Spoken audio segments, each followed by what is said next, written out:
Hello दोस्तों, मेरा नाम मनोज कुमार।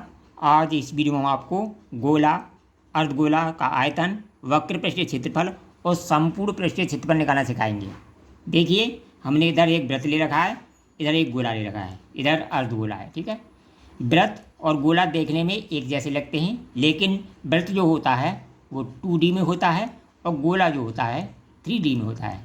जैसे आयत है हमारा, आयत में लंबाई चौड़ाई होती है, लेकिन घन या घनाव में लंबाई चौड़ाई ऊंचाई तीनों होती हैं। इसीलिए आयत जो होता है 2D में होता है और घन जो होता है 3D में होता है।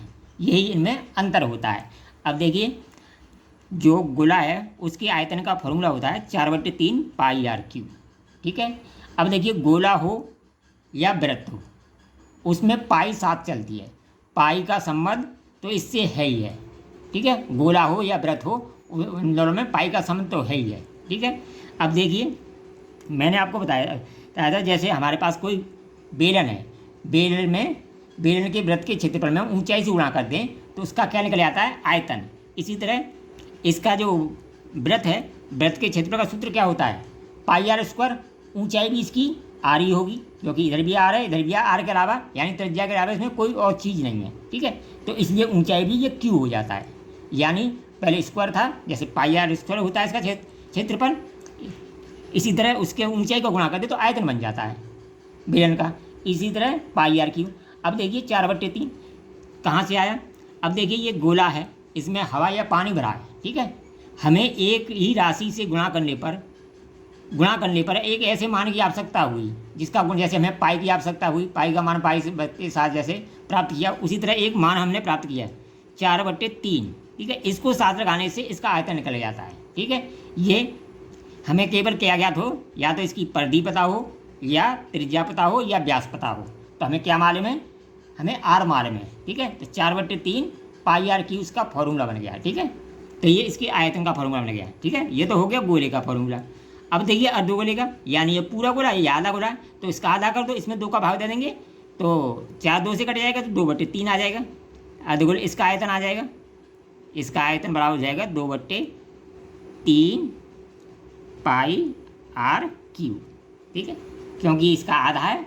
अब 2 का इसमें नीचे गुणा करिए, 2 कट गए, 4 कट गया 2 बार, तो 2/3 बन गया, इसका बन गया। ठीक है। इसके बाद आता है वक्र पृष्ठीय। अब देखिए, इसका जो ये गोला है, कहीं से खुला हुआ तो है नहीं, ये चारों तरफ से बंद है ना, ऊपर इसके वृत्त है, नीचे इसके ऊपर वृत्त है, क्योंकि ये बंद है। तो इसका जो, या तो वक्र पृष्ठीय कह लो, या संपूर्ण पृष्ठीय कह लो, या पार्श्व पृष्ठीय कह लो, एक ही बात है। तो इसका जो क्षेत्रफल निकलता है उसे आप किसी भी नाम से पुकार सकते हैं। पार्श्व क्षेत्रफल कर सकते हैं, पृष्ठीय क्षेत्रफल कह सकते हैं, संपूर्ण पृष्ठीय क्षेत्रफल कह सकते हैं, वक्र पृष्ठीय क्षेत्रफल कह सकते हैं। गोले का एक ही निकलता है। ठीक है। तो इसे हम बोलते हैं वक्र पृष्ठीय क्षेत्रफल, वक्र पृष्ठीय क्षेत्रफल। ठीक है। इसका जो फॉर्मूला होता है वो होता है 4 पाई आर स्क्वायर। क्या होता है? 4 पाई आर स्क्वायर। ठीक है। इसका जो क्षेत्रफल, इसे हम वक्र पृष्ठीय बोलते सकते हैं, संपूर्ण पृष्ठीय भी बोल सकते हैं, और पार्श्व पृष्ठीय बोलते हैं। इसी तरह इसका जब निकालेंगे वक्र पृष्ठीय, इसका वक्र पृष्ठीय निकालेंगे, इसका भी सूत्र निकालेंगे, तो इसका आधा कर देंगे तो ये हो जाएगा 2 पाई आर स्क्वायर। ठीक है। इसका आधा कर देंगे तो इसका निकल जाएगा, ये पूरे गोले का हो गया, ये आधे गोले का हो गया, इस तरह हो गया। ठीक है। अब इसका देखिए, इसकी तो एक ही चीज़ होती है, या तो वक्र पृष्ठीय कह लो, या संपूर्ण पृष्ठीय कह लो, या पार्श्व पृष्ठीय कह लो, लेकिन इसका संपूर्ण पृष्ठीय और वक्र पृष्ठीय अलग अलग होता है। ठीक है। तो इसका, इसमें हम अब निकालना है संपूर्ण पृष्ठीय क्षेत्रफल, पृष्ठीय क्षेत्रफल निकालना है इसका। ठीक है। तो निकालने के लिए क्या करेंगे? जो ये वृत्त है इसका क्षेत्रफल और जोड़ देंगे इसमें, वक्र वाले में, तो इसका भी हमें संपूर्ण पृष्ठीय क्षेत्रफल निकल जाएगा। अब देखिए, ये वृत्त है, वृत्त का क्षेत्रफल क्या होता है? पाई आर स्क्वायर। अब मान लो इसी बारे में हमने पाई आर स्क्वायर प्लस कर दिया तो इसका फॉर्मूला बन के तैयार हो जाएगा। अब देखिए, 2 पाई आर स्क्वायर ये है और 1 पाई आर स्क्वायर ये है, तो ये बन जाएगा 3 पाई आर स्क्वायर।